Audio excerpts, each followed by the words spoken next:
সম্মানিত উলামায়ে কেরাম, আল্লাহর তাওহীদের দিকে ডাক দেন, আল্লাহর দেওয়া ব্যবস্থা গ্রহণ করার তাৎপর্য বুঝান। আপনারা দয়া করে এক ফেরকা আরেক ফেরকার বিরুদ্ধে ছোট্টখাট্ট মাসলা মাসাইলগত বিরোধ নিয়ে, সামান্য আকীদাগত বিরোধ নিয়ে এক গোষ্ঠী আরেক গোষ্ঠীর বিরুদ্ধে বাহাস বিতর্ক না করে ধর্মপ্রাণ মানুষের সামনে ইসলামের সুমহান আদর্শ তুলে ধরুন, মানুষকে বুঝান। আল্লাহ দেওয়া কোরআনের আইন না মানলে মানুষের ঈমান থাকে না।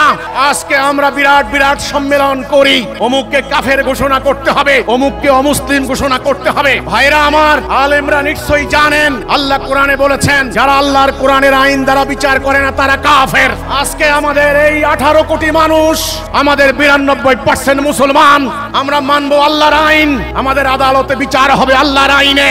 আমাদের অর্থনীতিতে সুদ থাকবে না, সেখানে আমরা আল্লাহর হুকুম মানতে পারছি না।